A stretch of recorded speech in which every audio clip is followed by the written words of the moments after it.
সুপ্রিয় দর্শক মণ্ডলী, universal medical college and hospital limited আজকের সংবাদপত্রে আপনাদের সবাইকে স্বাগত জানাচ্ছি। মিডিয়া ব্যক্তিত্ব আব্দুল নূর তুষার আমাদের সঙ্গে রয়েছেন আজকে। স্বাগত জানাচ্ছি মিস্টার তুষার। ধন্যবাদ। আমার দেশের শিরোনাম হচ্ছে WHO-তে পুতুলকে ফেরাতে লবিং আওয়ামী লীগের, আর যুক্তরাজ্য বনাম তুর্কি নাগরিকের গল্প। মানবজমিন নির্বাচনে তরুণদের কেউ কেউ নির্বাচিত হবেন, তাদের কেউ শিক্ষামন্ত্রী হতে পারেন। চুয়াডাঙ্গায় সেনা হেফাজতে বিএনপি নেতার মৃত্যু। আমাদের সময় হলফনামা কি শুধুই আনুষ্ঠানিকতা? ভারতে খেলতে যাবে না বাংলাদেশ। কালবেলা জাল টাকার অভিযান ঘিরে ডিবি টিমের দ্বন্দ্ব, কমান্ডার সহ সব সেনা সদস্য প্রত্যাহার, উচ্চতর তদন্ত কমিটি গঠন। দেশ রূপান্তর ইশতেহারের অপেক্ষায় তরুণরা, সেনা অভিযানে আটক বিএনপি নেতার মৃত্যু। খবরের কাগজ, গণভোটের প্রচারে দলগুলো নীরব, বৈরিতার অবসান কোন পথে? ইনকিলাব, সেনা হেফাজতে মৃত্যুতে সর্বত্র ক্ষোভ, নিরাপত্তা উপদেষ্টা যুক্তরাষ্ট্র অবস্থান নিয়ে নানা প্রশ্ন। সংগ্রাম, আগামী নির্বাচনে বাংলাদেশের ভবিষ্যৎ নির্ধারিত হবে। প্রধান উপদেষ্টা, এমন একটি নির্বাচন চাই যেখানে প্রতিটি নাগরিক বিনা চ্যালেঞ্জে ভোট কেন্দ্রে যাবে। আলোকিত বাংলাদেশ, ভারতে খেলতে যাবে না বাংলাদেশ। মাথার খুলি খুলে রাখা হয়েছে ঢাকায় হুজাইফা। সময়ের আলো, তেহরানকে বার্তা দিতে আসছে ট্রাম্পের সহায়তা। ভারতে বিশ্বকাপ খেলবে না বাংলাদেশ। করতোয়া হেফাজতে বিএনপি নেতার মৃত্যু, মিয়ানমারকে করা বার্তা বাংলাদেশের। দেশি বিদেশি মিলে সব নানা পাঁচমিশালি খবর। এই খবরের মধ্যে একটা আছে যে গণভোট, জনগণকে কি করতে হবে না করতে হবে সেটা কিন্তু বাতলে দেওয়া হচ্ছে সরকারের তরফে, এবং মোটামুটি একটা পক্ষ নিয়েই তারা বলছেন। তাইলে তো আর নিরপেক্ষতা কিছু থাকছে না। গণভোট হচ্ছে জনগণের ইন্ডিভিজুয়াল রায় দেওয়ার জায়গা। প্রতিটি ব্যক্তি তার ব্যক্তিগত সিদ্ধান্তে হ্যাঁ অথবা না বলবেন। এটা কোনো দলীয় এজেন্ডা না, কোনো সরকারের এজেন্ডা না। কিছু প্রশ্নে আগামীতে সংসদ কি সংবিধানকে সংস্কারের জন্য সংশোধনী আনবে কিনা এবং বাংলাদেশের কিছু কিছু পরিচালন পদ্ধতিতে পরিবর্তন আসবে কিনা, এই বিষয়ে ভোটাররা সিদ্ধান্ত দিবেন। এখানে সরকার কিন্তু কোনো পক্ষ না এবং দলগুলিও কোনো আসলে পক্ষ না। দলগুলি যার যার আদর্শ অনুযায়ী হ্যাঁ অথবা না ভোট দিতে বলতে পারেন, কিন্তু সরকার পারেন না এই কারণে যে সরকার আসলে এই ভোটের আয়োজক, এবং আয়োজক কাউকে হ্যাঁ বলতে পারেন না, না বলতেও বলতে পারেন না। তিনি যেটি পারেন, সরকার যেটি পারেন সেটি হচ্ছে সরকার জনগণকে বলবেন দলে দলে বহু সংখ্যায় এসে আপনারা গণভোটে রায় দিন, আপনাদের পছন্দ অনুযায়ী হ্যাঁ অথবা না বলুন। কিন্তু হ্যাঁর পক্ষে বা নায়ের পক্ষে সরকার কোনো প্রচারণা চালাতে পারে না, এই জন্য যে হ্যাঁর পক্ষে যদি তারা প্রচারণা চালান, বাংলাদেশে নিশ্চয়ই না ভোট দেওয়ারও লোক আছে, নইলে না আছে কেন গণভোটের মধ্যে? তাহলে সরকার যে অর্থ খরচ করছেন, সেই অর্থের মধ্যে যারা এই ভোটকে না বলবেন এবং সনদকে না বলবেন তারাও আছেন। তো সরকার তো শুধু হ্যাঁ ভোটওয়ালাদের টাকা ওখানে খরচ করছেন না, না ভোটওয়ালাদের টাকাটাও ওখানে খরচ করছেন। এই জন্য তারা হ্যাঁ অথবা না কোনো পক্ষই তারা নিতে পারেন না। এই ক্ষেত্রে সরকারের ভূমিকা খুবই সুস্পষ্ট হওয়া উচিত যে আপনারা অধিক সংখ্যায় এসে গণভোটে রায় দিয়ে হ্যাঁ অথবা না এই বিষয়ে আপনাদের মতামত সুস্পষ্ট করুন। কিন্তু যদি কেউ হ্যাঁ পক্ষে দিতে বলে, তাহলে সে আসলে একটা পক্ষ বেছে নিল। নির্বাচন কমিশন তো তার নির্বাচনী আচরণবিধি আছে, তো সেটা কি লঙ্ঘন? নির্বাচন কমিশনের তো নির্বাচনের আচরণবিধি দুটি। একটি হচ্ছে নির্বাচন কমিশন যে কোনো জনপ্রতিনিধি নির্বাচনের ক্ষেত্রে নিরপেক্ষ থাকবেন, কিন্তু গণভোটের ক্ষেত্রে নির্বাচন কমিশনের কাজ হচ্ছে শুধুমাত্র ভোটটা আয়োজন করে দেওয়া এবং লোকজনকে একইভাবে বলা যে আপনারা গণভোটে ভোট দিতে আসুন। কিন্তু এইবার কিন্তু আসলে এটা বলার আসলে কোনো প্রয়োজনীয়তা নাই, কারণ একই দিনে যেহেতু গণভোট এবং আমাদের সংসদ নির্বাচন, ফলে যারা সংসদ নির্বাচনে ভোট দিতে আসবেন তারাই গণভোটে ভোট দিবেন, আর যারা আসবেন না তারা গণভোটেও ভোট দিবেন না। ফলে সংসদ নির্বাচনে বহু লোক আসতে বললেই অটোমেটিক্যালি গণভোটেও বহু ভোট চলে আসবে। তাই আমি মনে করি না যে আলাদা করে গণভোটে উপস্থিতির জন্য কোনো প্রচারণার প্রয়োজন ছিল। তারপরেও যদি তারা করেন, তারা সেটা বলতে পারেন। আরেকটি প্রচারণা তারা চালাতে পারেন যে গণভোটে কি করে হ্যাঁ অথবা কি করে না বলতে হয়, কিন্তু তারা কোনোভাবে এটা বলতে পারেন না যে হ্যাঁর পক্ষে ভোট দিন, এবং তারা এটাও করতে পারেন না কোনো প্রতিষ্ঠানকে, কোনো সরকারি বা স্বায়ত্তশাসিত প্রতিষ্ঠানকে এই ইনস্ট্রাকশন দিতে পারেন না যে আপনারা গণভোটের পক্ষে প্রচারণা চালান, এটা তারা বলতে পারেন না। সরকার কি একটা পক্ষ? সরকার হচ্ছে মধ্যপক্ষ, সরকার সকলের পক্ষ হওয়ার কথা। সরকার তো আসলে সুবিচার নিশ্চিত করে, সরকার তো কখনো একটি পক্ষের হয়ে কাজ করে না। সরকারের তরফে বলা হয়েছে যদি না ভোট হয় তাহলে ফেসিবাদ আবার এসে যাবে। ফ্যাসিবাদ আসা না আসার সাথে গণভোটের কোনো সম্পর্ক নাই। যেসব দেশে গণভোট হয়েছে সেসব দেশেও ফ্যাসিবাদ আসে, যেসব দেশে গণভোট হয় নাই সেসব দেশে ফ্যাসিবাদ আসে। আমাদের যে 3 জোটের রূপরেখা অনুযায়ী সংসদীয় শাসন ব্যবস্থা হয়েছিল সেটাও একটা গণভোটের মধ্যে দিয়ে হয়েছিল না?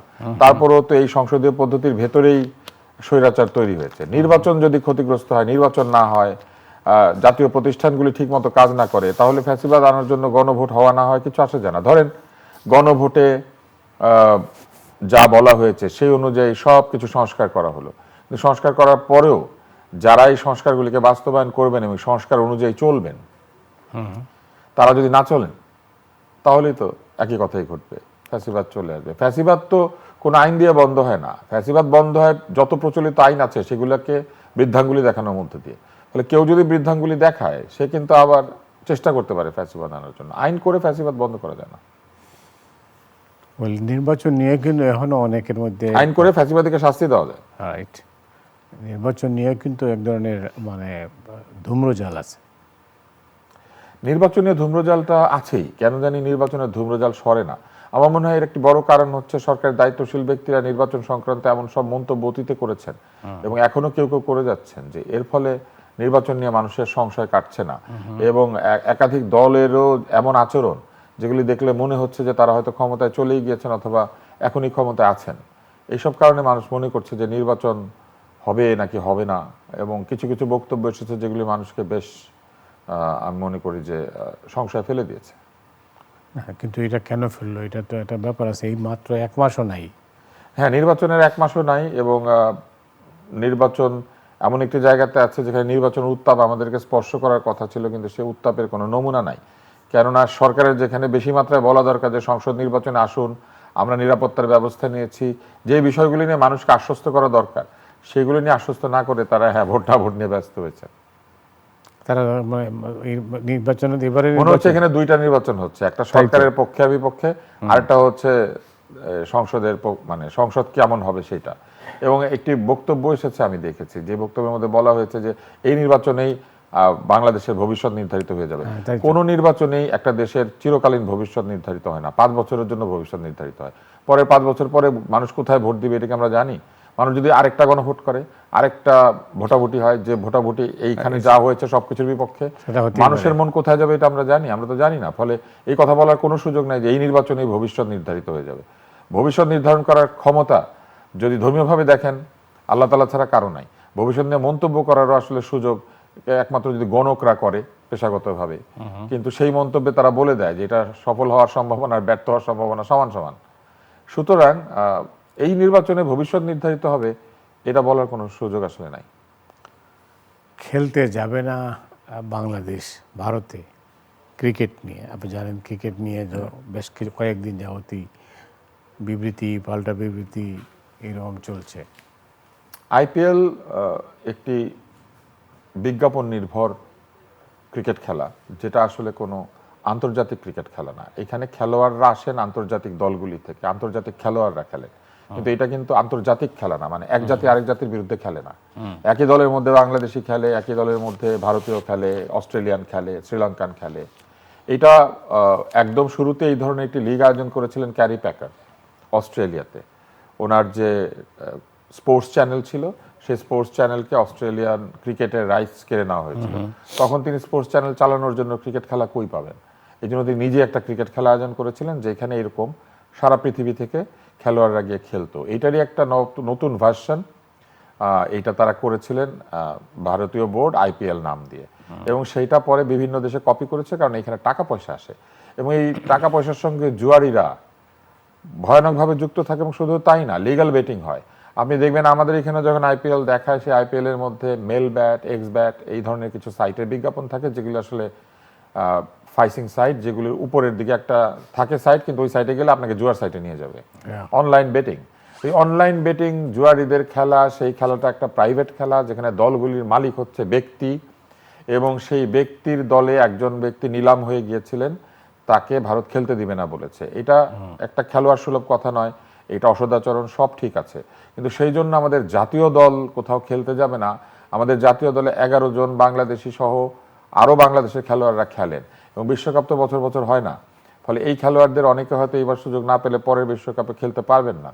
আমি মনে করি না যে এই ভারতে খেলতে না যাওয়ার সিদ্ধান্তটা বহুলাংশে সঠিক। এটা হতে পারে আপনার জেদাজেদির মধ্যে, এক ধরনের তর্ক বিতর্কের মধ্যে এটা করে বেশ বাহবা কুড়ানো যাচ্ছে, কিন্তু যদি আপনি ক্রিকেটের স্বার্থ চিন্তা করেন তাহলে আমাদের খেলোয়াড়রা যত খেলবে তত ভালো হবে। এখন তো মুস্তাফিজ ডাক পাচ্ছে, বাংলাদেশ যদি এরকম বিশ্বকাপ বর্জন করে বিভিন্ন জায়গায় না খেলে আরও 2টা খেলোয়াড় ডাক পেত, সেই 2টা খেলোয়াড় ডাক পাবে না অন্যান্য জায়গাতে। এবং এইগুলি আসলে আমি মনে করি না যে বাস্তবসম্মত সিদ্ধান্ত, এগুলো আবেগের সিদ্ধান্ত, আবেগ দিয়ে চলা যায়, এখন যে শেষ অবস্থা পর্যন্ত বিবেক লাগে আর কি। কিন্তু যেখানে চলে গেছে সেখান থেকে এটা কিভাবে এই বিতর্কে যেখানে চলে গিয়েছে এখানে তো নিয়ে যাওয়া হয়েছে। আচ্ছা, একজন নিলামে খেলোয়াড়, সেই খেলোয়াড়কে নিরাপত্তা দিতে পারবে না বলেছে বোর্ড, সেটা নিয়ে লেখালেখি হইতে পারতো, নিরাপত্তা চাওয়া যেতে পারতো, এমনকি বোর্ডকে বলা যেতে পারতো যে ঠিক আছে তার নিরাপত্তা আমরা ব্যবস্থা করে দিচ্ছি। ওই বিদেশে তো প্রাইভেট নিরাপত্তা পাওয়া যায়। হ্যাঁ, আর একজন খেলোয়াড়কে নিরাপত্তা দিতে পারবে না শুধু, এটাও একটা অবাস্তব কথাবার্তা। ভারতীয় বোর্ডের নিশ্চয়ই এখানে ভুল রয়েছে, এমনকি সেইখানেও এক ধরনের রাজনৈতিক হস্তক্ষেপ আছে। জয় শাহ সহ আরও কে কথা বলেছেন, কিন্তু সেইগুলিকে প্রতিবাদ করা যেত, এবং সেই প্রতিবাদে আমরা আইপিএল বর্জন করতে পারতাম। আমরা বলতে পারতাম বাংলাদেশের কোনো খেলোয়াড় এখন এবং ভবিষ্যতে আইপিএল খেলবে না, কিন্তু দেখেন ওইটা আমরা বলি নাই। আমরা বলেছি আমরা বিশ্বকাপে খেলবো না, আমরা ভারতে খেলবো না, এইটা বলেছি। কিন্তু বিশ্বকাপ খেলাটা আমি মনে করি যে আমাদের খেলোয়াড়দের জন্য ভালো হতো, এটা আমার ব্যক্তিগত মত। কিন্তু এখানে কোনো আবেগ নাই। আবেগ দিয়ে বিবেচনা করলে আরো খেলেন না, কোথাও খেলেন না, যেখানে এরকম বলবে সেখানে আমরা খেলতে যাব। আবেগ না হলে এটা কি রাজনৈতিক? এটা এক ধরনের রাজনৈতিক আবেগ। এই আবেগের মধ্যে অনেক কিছু আছে যেটা আসলে রাজনৈতিক কারণে, এটা আমি মনে করি না। কারণ জুয়ারিদের ওই খেলার মধ্যে একটা প্লেয়ার খেলতে পারে না, কি হয়েছে? আপনি একটা জিনিস চিন্তা করেন, আধিপত্যবাদী ভারতের এই জুয়ারিদের লিগ, এটার মধ্যে এমন কি মধু আছে যে এটাতে খেলতে না পারলে বিরাট ক্ষয়ক্ষতি হয়েছে, আমাদের জাতির সম্মান চলে গিয়েছে। কিন্তু আমরা যে বিশ্বকাপে খেলতে যাচ্ছি না নিজের ইচ্ছায়, সেখানে যদি এবার আমরা চ্যাম্পিয়ন হইতাম, ধরেন, আমরা বুঝি যে হতো না, কিন্তু ধরেন যদি হতো চ্যাম্পিয়ন, তাহলে আপনি চ্যাম্পিয়নশিপের সুযোগ বঞ্চিত করছেন বাংলাদেশকে। চ্যাম্পিয়ন ভুলে যান, অনেকগুলি খেলোয়াড় নতুন নতুন রেকর্ড করতো, রেকর্ড বুকে বাংলাদেশের নাম উঠতো, বাংলাদেশের খেলোয়াড়দের নাম উঠে যেত, যেটা আন্তর্জাতিক খেলা। এবং শুধু তাই না, এই খেলাগুলোর উপর ভিত্তি করে রেটিং হয় খেলোয়াড়দের, সেই রেটিংগুলি তারা বঞ্চিত হবেন। অনেক খেলোয়াড় এখানে তাদের রেটিং পিছিয়ে যাবে, তো এটা তো বৃহৎ ক্ষতি। এই অবস্থায় সলিউশনটা কি? এই অবস্থায় সলিউশন ক্রিকেট বোর্ড বের করবেন। প্রথম বিষয় হচ্ছে ক্রিকেট বোর্ড সহ বাংলাদেশের সকল ফেডারেশন এবং বোর্ড যেগুলা ক্রীড়া আয়োজন করেন, এই ক্রীড়া সংগঠকদের সংগঠনগুলিকে রাজনীতি মুক্ত করতে হবে। রাজনৈতিক প্রভাবে এই যে ক্রীড়াকে পরিচালনা করা, এইটা কাজ রাজনীতির না। এত সংস্কার বলেন, কিন্তু এইটা তো একটা খারাপ জিনিস যে আপনি সকল জায়গাতে রাজনৈতিক হস্তক্ষেপ করছেন, সকল বোর্ডে, সকল জায়গাতে। আগেও ছিল, এখনো চলছে, ভবিষ্যতেও যদি এটা থাকে এটা ঠিক হবে না। ডক্টর আসিফ নজরুল তো উপদেষ্টা, তার অবস্থানটা কি? আমি যে দেখতেছি উনি প্রতিদিনই যে বক্তব্য রাখছেন তাতে তো মানে সমস্যার এই সংকটের সমাধানের কোনো সূত্র নেই। এটা একটা ভালো কৌশল। আসিফ ভাইকে নিয়ে মানুষ নানান ধরনের সমালোচনা করছিল, এখন কোনো কিছু নিয়ে কেউ ব্যস্ত নাই, সবাই এই খেলা না খেলা নিয়ে ব্যস্ত আছে। ওয়েল, আমাদের সময় শিরোনাম আছে হলফনামা কি শুধুই আনুষ্ঠানিকতা? হলফনামা সবসময় আনুষ্ঠানিকতাই ছিল, কেননা হলফনামার প্রয়োজন কি? আপনি যদি করদাতা হয়ে থাকেন, করদাতাকে তো হলফ করেই কর জমা দিতে হয়। করদাতা ওখানে লেখেন যে আমি যা দিয়েছি সব সত্য দিয়েছি, কোনো মিথ্যা দিই না। ফলে ওই আয়করের ফাইলটা এনে জমা দিয়ে দিলেই তো হয়ে যায়। আবার আলাদা করে কেন হলফনামা দিতে হয় ইলেকশনের আগে আমরা জানি না। এটা ব্যবস্থাটা করাই হয়েছে এই জন্য যাতে এখানে মানুষ ভুল শুদ্ধ একটা কিছু লেখে। এটা আসলে আদৌ কোনো প্রয়োজন নাই। করদাতা হয়ে থাকলে করদাতার ফাইলের মধ্যে হলফ করে সে কর দেয়, সেখানে তার সম্পদের হিসাব আছে এবং সেই সম্পদ অনুযায়ী তার কত সম্পদ আছে, কত নাই, ঋণ কি আছে, সব দেওয়া আছে। ফলে করের ফাইল হালনাগাদ করা থাকলেই তো আমার মনে হয় যে হলফনামা হয়ে যায়। কিন্তু সেখানে আবার আলাদা করে নির্বাচন কমিশনের কাছে এই আয়ের হিসাব কেন দিতে হবে? নির্বাচন কমিশন তো আইনের বলে এটা চায় ঠিকই, কিন্তু নির্বাচন কমিশন না শুধু, কেউই আপনার আয়করের তথ্য আলাদাভাবে চাইতে পারে না। কেবলমাত্র সে চাইতে পারে আপনি কর পরিশোধ করেছেন নাকি করেন নাই। করের ফাইল দেখবে করের কর্মকর্তারা, এবং করের ফাইল যিনি করদাতা এবং যিনি কর আদায় করেন তাদের মধ্যে গোপনীয় থাকার কথা। বাংলাদেশে এটা কেন হয় না, এটা খুবই অবাক ব্যাপার। আর হলফনামার মধ্যে যা আছে সেটা যদি সত্য হয়ে থাকে তাহলে বাংলাদেশে কোনো নির্বাচন যারা দ্বারা নির্বাচনের প্রার্থীরা এবং যারা বিজয়ী হন তাদের ঘর হতে শুধু 2 পা ফেলিয়া ওই নির্বাচন এলাকা পর্যন্ত যাওয়ার সুযোগ নাই, কারণ টাকা শেষ হয়ে যাবে। রাইট। আপনি জানেন যে ইরান পরিস্থিতি অগ্নিগর্ভ বলতে পারেন। শত শত এবং কয়েক হাজার মানুষের মৃত্যু হয়েছে, এবং এই পরিস্থিতিতে ইরানে কি ঘটতে যাচ্ছে, এবং আন্তর্জাতিক আপনি জানেন যে প্রেসিডেন্ট ট্রাম্প তো ইরানের ব্যাপারে ইতিমধ্যেই হুঁশিয়ারি দিয়েছেন। ইরানের ব্যাপারে পশ্চিমা যে রাষ্ট্রগুলি তারা তো অনেক আগে থেকেই নেতিবাচক জায়গাতে আছেন, এটা তো এখন থেকে না। আমরা যখন একদম ছোট স্কুলে পড়ি তখন এই ইরানে ইসলামী বিপ্লব হয়েছিল, এবং সেই সময়ে আমার মনে আছে মার্কিন দূতাবাস অবরোধ করে তারা মার্কিন দূতাবাসের কর্মীদেরকে জিম্মি করেছিল। জিমি কার্টার সেটাকে উদ্ধার করার জন্য সৈন্য পাঠিয়ে সেই অভিযান ব্যর্থ হওয়াতে কার্টার তার প্রেসিডেন্সি হারিয়েছিলেন, এবং তখন থেকেই কিন্তু একটা দুঃসম্পর্ক আছে ইরানের সঙ্গে পশ্চিমা জগতে।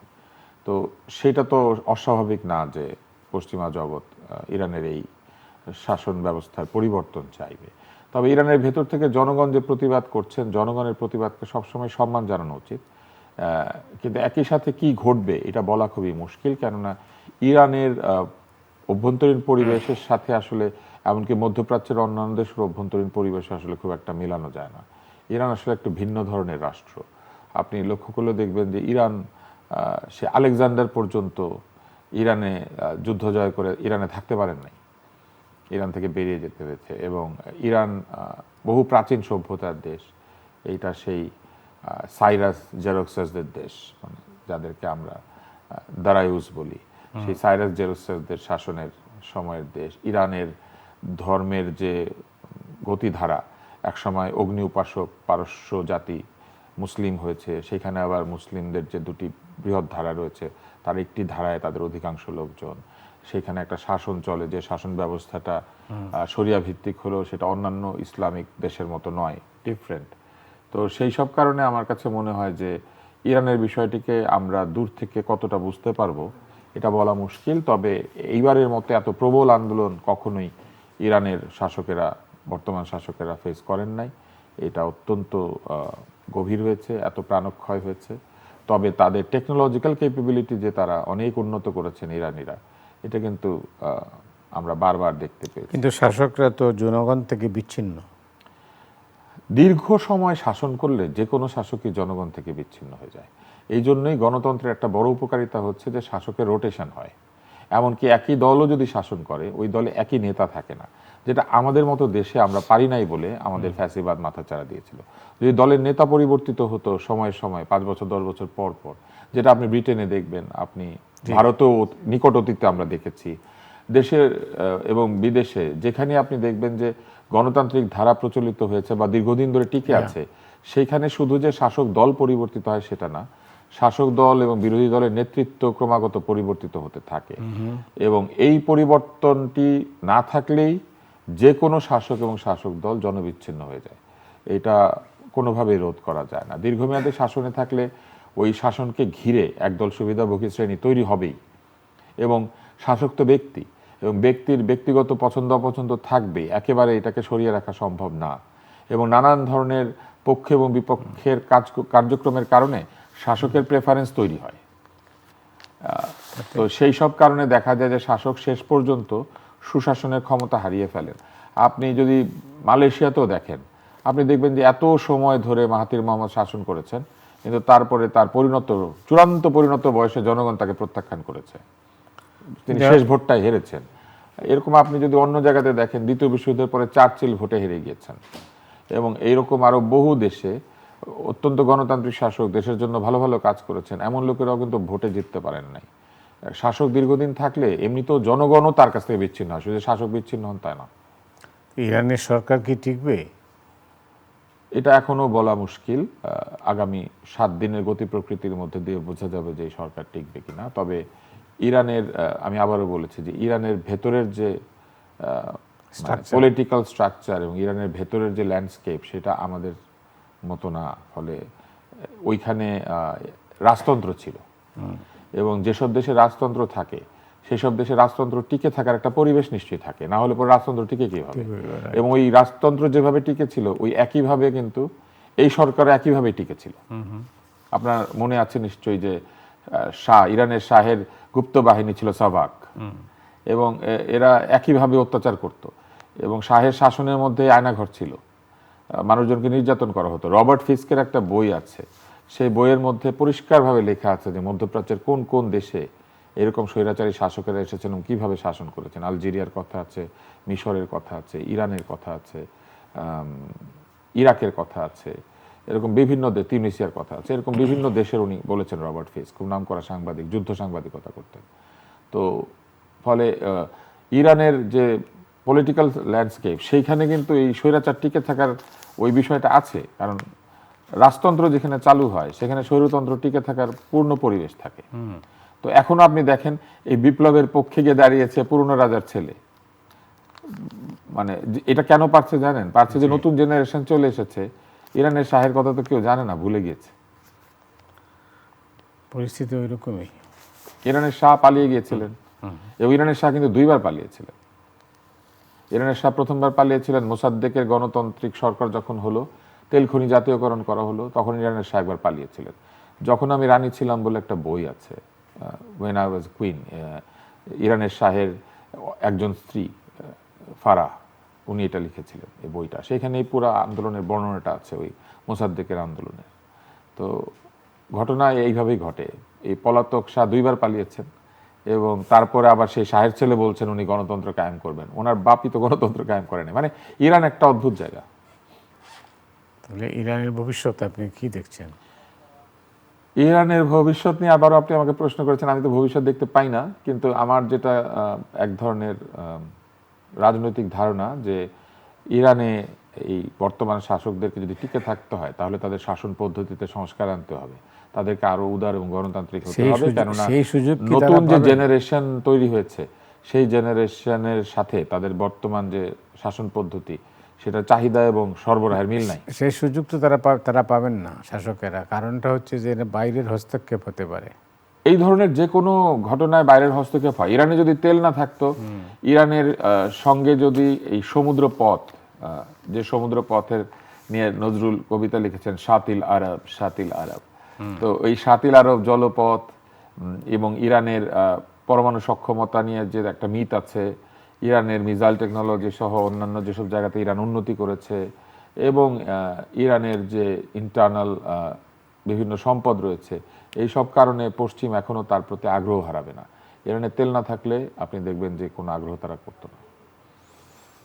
ওইদিকে মিয়ানমারকে করা বার্তা বাংলাদেশের, অর্থাৎ আপনি জানেন কয়েকদিন যাবৎ কিন্তু সীমান্ত খুবই উত্তপ্ত, পার্বত্য এলাকাতে অনেকগুলো ঘটনা ইতিমধ্যেই ঘটেছে। সীমান্তে যে উত্তাপ হবে এই বিষয়টি নিয়ে অনেকেই ধারণা পোষণ করেছিলেন এবং গত বছর যখন আমাদের প্রধান উপদেষ্টা জাতিসংঘের মহাসচিবকে নিয়ে অত্যন্ত আশাবাদ ব্যক্ত করে বলেছিলেন যে এই 2026-এ কোনো একটি ঈদে তিনি ঈদের জামাতে আরাকানে যাবেন সবাইকে নিয়ে, এই বিষয়টি যে এখন একেবারেই ব্যর্থ হয়ে যাচ্ছে সেটা বোঝা যাচ্ছে। এটার কোনো আশু সম্ভাবনা নাই। এবং আরও একটি বিষয় রয়েছে যে এই কড়া বার্তা দিয়ে তো আসলে কোনো সংকটের সমাধান হবে না, কেননা এই সংকটের পেছনে যে ভূ রাজনৈতিক অবস্থা রয়েছে এবং বাংলাদেশে যে 10 লাখেরও বেশি, মানে অসমর্থিত সূত্রে বলে যে প্রায় 15 লক্ষের মতো রোহিঙ্গা জনগোষ্ঠী রয়েছেন, এদেরকে এখানে রেখে তো এই কড়া বার্তা দিয়ে আমরা আসলে কোনো সাফল্য অর্জন করতে পারবো না। এইটার জন্য আসলে যে ধরনের পশ্চিম এবং পূর্ব সকলে মিলে যে ধরনের চাপ সৃষ্টি করা দরকার ছিল, যেটা সকলেই অন্তর্বর্তী সরকারের কাছে আশা করেছিল, সেই আশার গুড় চিটা হয়ে গিয়েছে। অনেক অনেক ধন্যবাদ আপনাকে। দর্শক মণ্ডলী, আজ এ পর্যন্তই। আপনারা সবাই ভালো থাকুন।